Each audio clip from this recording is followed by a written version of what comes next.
Dumadaan sa matinding pagsasanay ang mga gustong maging piloto para sa emergency landing at posibleng plane crash. Pati ang cabin crew inihahanda rin para sa mga posibleng sakuna habang nasa himpapawid. Live mula sa NAIA, may report si Bam Alegre. Bam? Ma'am Jessica, para sa ilan marahil isang glamour job ang maging piloto o flight attendant, pero may mahigpit na pagsasanay sa likod ng mga trabahong ito, lalo't may kinalaman ito sa kaligtasan ng mga pasahero. Narito ang ulat. Ito ang cockpit ng isang flight simulator. Bawat buton dito pareho sa isang commercial airline. Mula pagharurot sa runway, paglipad sa himpapawid at paglapag sa paliparan. Kayang gayahin. May projector din na kayang tularan ng runway ng iba't ibang bansa, mapaaraw man o gabi.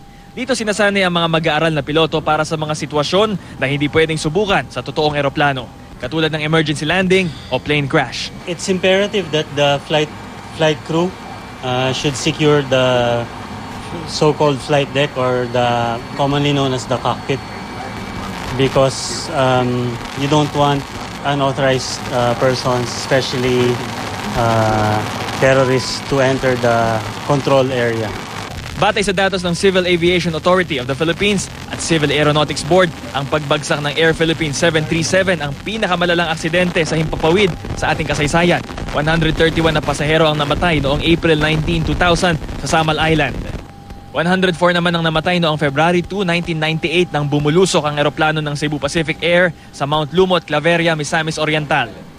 24 na aksidente sa ere naman ang pinakamaraming naitala sa Pilipinas noong 2007 at maging noong 2011. Noong nakaraang taon naman, 17 na aksidente ang naitala. Maging mga flight attendant, mabusisi rin ang pagsasanay para sa kaligtasan ng mga pasahero. Sa industry standard, may minimum na 180 hours ang training ng bawat flight attendant. At para sa mga gustong sumubok sa ganitong industriya, ito ang minimum requirements. Kailangan may 20/20 vision, clear complexion, pwedeng may asawa pero ang height, kailangan 5'3" sa mga babae at 5'7" sa lalaki. Ayon din sa International Civil Air Regulations, kailangan may isang flight attendant sa bawat 50 pasahero. Kaya kung tataas ang operations ng mga airline companies, dadagdag din ang demand para sa mga flight attendant. Lagi man sila nakapustura at nakangiti, pinaghahandaan nila ang bawat sitwasyon katulad ng emergency landing. Please study the safety cards found in the seat pocket in front of you. Pinag-aaralan din ang mga gagawing contingency sakaling may mangyaring hijacking. Gayon din para sa mga pasaherong talagang pasaway lang. Meron tayong mga protocols on how to properly deal with passengers, irate passengers, and paano ma-recognize kung naman meron na hijacking procedures na maaring mangyari sa lipad. So dahil dito, meron tayong mga briefing na ginagawa bago pa manlipad ng mga pasahero. Patience, kailangan yan sa mga sobrang irate na passengers, yung mga makukulit na passengers, lalo na yung mga lasing minsan, di ba? Maraming mga ganyan. So, well, akala nung iba, yung mga flight attendant, puro paganda lang, arte lang. Well, hindi. Number one na duty namin is safety ng pasahero. Yung pinaka-priority dito sa safety ng mga pasahero kasi buhay ang pinag-uusapan. Hindi lang yan basta travel around the world eh. Ano yan eh, ikaw yung magsaserve ng food, ikaw yung mag-check ng security ng passengers. Marami kang role sa isang job. Ma'am Jessica, kakagaling lang natin sa loob ng cockpit ng flight simulator at ayon sa nakausap nating instructor, meron din talagang safety measure doon sa loob ng cockpit para hindi makapasok yung mga hijacker in an event na mangyari ngayon ganyan mga terrorist act. Balik sa'yo, Ma'am Jessica. Okay, it's very reassuring to know and learn, Bam, na pinagtutuunan nila talaga ng priority ang safety. Hindi lang yung pagsisilbi. Of course, importante yun. No? Tsaka yung comfort nating mga pasahero. Pero kapag may emergency, they're very well trained for that. Tama ba?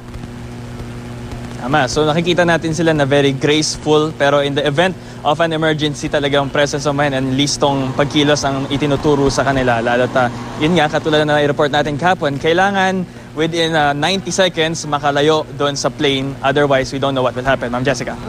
Ang gusto ko lang i-clarify sa'yo, sabi mo isa sa mga qualification aside from yung height nila, hindi bali na yung kanilang civil status, no? Pwedeng single, pwedeng married.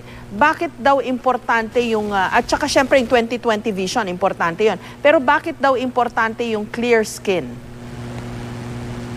Okay, ito yung obstacle para sa marami. Actually, yung clear skin para lang siya doon sa presentation or doon sa appearance ng ating mga flight attendant. Pero sabi naman, na medyo maluwag naman if qualified naman yung candidate at yun lang yung kumbaga hadlang. Binibigyan natin ng a few months para magawa ng paraan ng kanyang complexion. I mean, meron namang mga dermal procedures. Pero other than that, talagang mas meron silang nakasero in sila doon sa safety ng mga lessons. Kailangan mapasa mo muna yan before anything else, Ma'am Jessica. Okay, kasi naintindihan natin yung height requirement, yung mga bagahe kasi, di ba? Kailangan maabot nila yon.